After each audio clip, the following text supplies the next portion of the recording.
Salut à toi, bienvenue dans cette vidéo maths en tête post-bac. On va y parler de séries numériques. Alors, qu'est-ce qu'une série? En fait, une série, c'est une suite un peu spéciale. C'est une suite définie par une somme, finie ou infinie, dont chacun des termes, c'est le terme général d'une suite. Alors, c'est quelque chose qu'on a déjà rencontré, donc a priori, le thème n'est pas forcément hors d'atteinte, hein. Il est plutôt accessible même, dans certains cas de figure, comme celui que je vous propose ici. En revanche, la notion même de série, c'est quelque chose qui est étudié en post-bac dans le supérieur. Ici, je voulais juste vous présenter quelques éléments principaux pour vous donner un tout petit aperçu de ce qu'on peut en faire. On étudie surtout les comportements à l'infini de ces objets, c'est-à-dire est-ce que cette série est convergente, divergente. On arrive parfois à le montrer, parfois c'est plus compliqué. On est obligé de passer par certains théorèmes, assez difficiles d'accès parfois.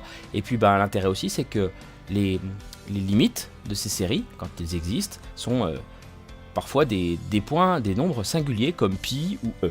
Donc vous connaissez une série depuis un moment déjà. Si je pars sur une suite géométrique, donc déterminée par un égale u0 multiplié par q puissance n, vous savez que la somme des n plus 1 premiers termes, donc de u0 jusqu'à un, eh bien ça s'écrit u0 multiplié par 1 moins q puissance n plus 1 sur 1 moins q, et bien en fait, ça, c'est une série.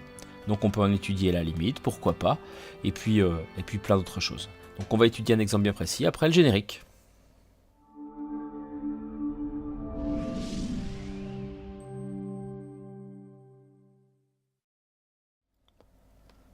Donc ici on part sur une suite de termes général AN, définie pour tout n appartenant à n étoiles, et donc Sn c'est la somme des n premiers termes. On part de A1, donc de A1 à n, on peut l'écrire également comme ceci.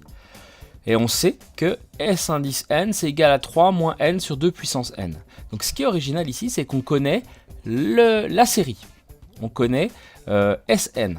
Et on essaie de retrouver dans un premier temps le terme général à n de cette série. Donc en fait, le travail à faire est un peu un travail à l'envers par rapport à la présentation que j'ai faite avant. Ici, a priori, vous voyez le terme, hein, ce n'est pas du tout une suite géométrique. Donc on est hors contexte du lycée. Donc qu'est-ce qu'on peut écrire pour l'instant? Eh bien on peut écrire que quel que soit n appartenant à n étoiles, on a S indice n qui vaut 3 moins n sur 2 puissance n. Et donc comment faire pour trouver AN? Qu'est-ce que c'est que Sn? Sn c'est A1 plus A2 plus A3 etc. jusqu'à AN. L'idée ici, c'est d'utiliser une méthode qu'on a déjà croisée en classe, c'est les termes télescopiques. Donc on va juste écrire ce que c'est que S indice n-1. S indice n-1, c'est A1 plus A2 plus A3, etc. jusqu'à A indice n-1. Et donc on va pouvoir utiliser cette formule pour faire un décalage d'indices. Et donc on se retrouve avec 3 moins n-1 sur 2 puissance n-1. Et donc l'idée c'est de comparer Sn à Sn-1. Qu'est-ce qui les différencie? Justement, c'est la présence d'un AN. J'explique ça peut-être plus posément.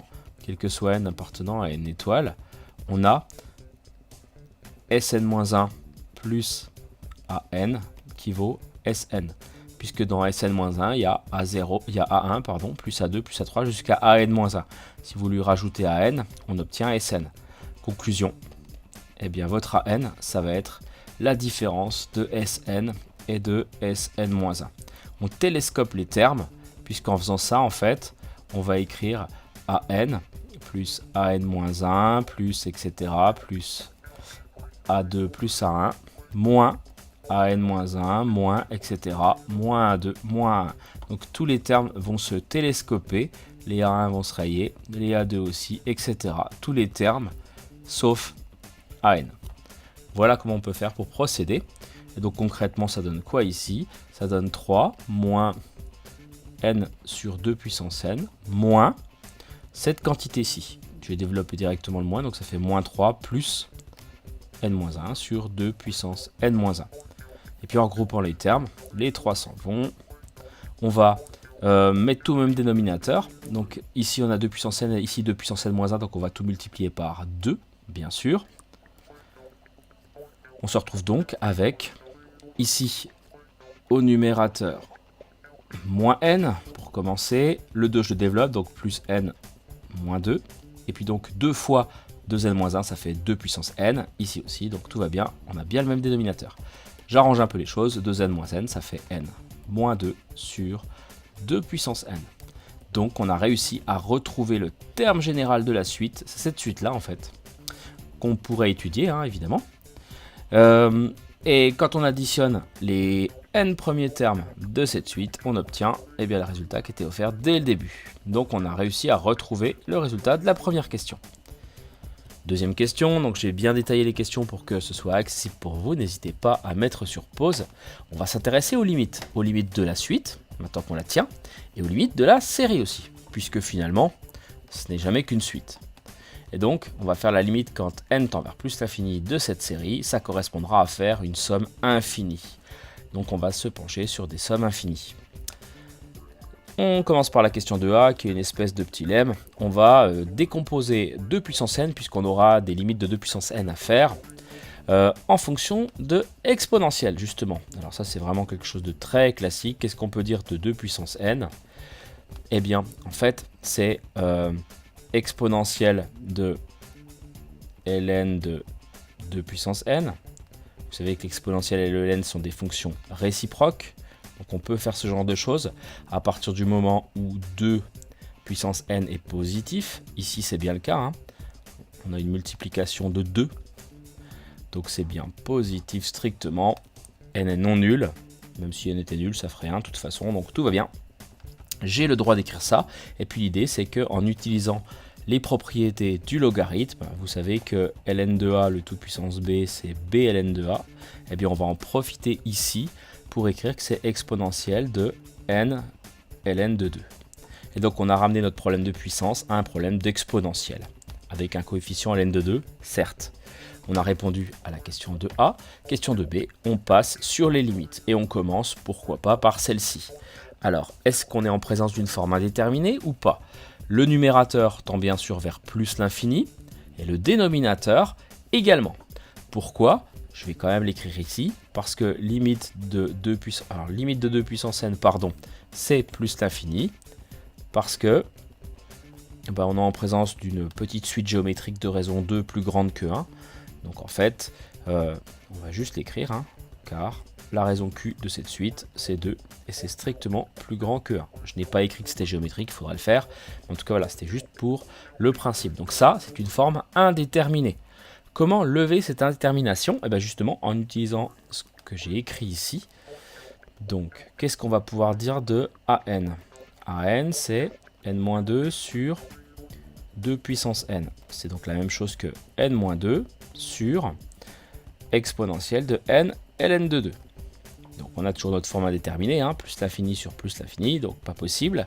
En revanche, on va découper les deux termes peut-être déjà. Donc ça va faire n exponentielle de n ln de 2 moins 2 sur exponentielle de n ln de 2.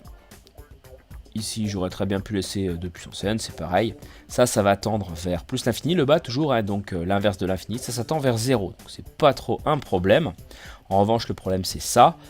Mais ça, on sait le résoudre en fait. On peut le dire directement, hein, c'est de la forme x sur exponentielle x. Alors certes, il y a un petit coefficient, mais ça ne change rien. L'exponentielle va prendre le pas. Donc en fait, c'est comme si vous aviez 1 sur exponentielle de n. Donc ça va tendre vers 0. On a dit que ça tendait vers 0. Ça aussi, donc la limite finale, c'est 0. Alors je vais quand même prendre le temps d'expliquer correctement ça. Or, je commence par ça. Limite de 2 sur exponentielle de n ln de 2, ça sans problème, c'est 0. Puisque le bas tend vers plus l'infini. Et puis pour l'autre, on va procéder à un petit changement de variable pour vraiment écrire les choses proprement. Et quand on a l'habitude de le faire, on ne prend plus la peine de faire ce changement de variable. Ici, le changement de variable qu'on va poser, c'est qu'on va poser tout ça égale grand x. Grand x égale n ln de 2. Dans ce cas-là, le petit n, c'est grand x sur ln de 2. ln de 2, c'est un nombre, hein, non nul. Et donc, si n tend vers plus l'infini, évidemment, le grand x, il tend vers plus l'infini fois ln de 2 qui est positif, donc grand x va tendre aussi vers plus l'infini. Donc mon changement de variable, qu'est-ce qu'il donne? Il donne limite de, quand grand x tend vers plus l'infini, Alors en bas, j'ai exponentielle grand X, bien sûr, et puis en haut, je vais avoir grand X sur ln de 2, le ln de 2, je le mets devant. Voilà. Et là, je retrouve la forme que vous connaissez en terminale. Ça tend vers 0, et puis une constante devant, pas de souci, ça fait 0.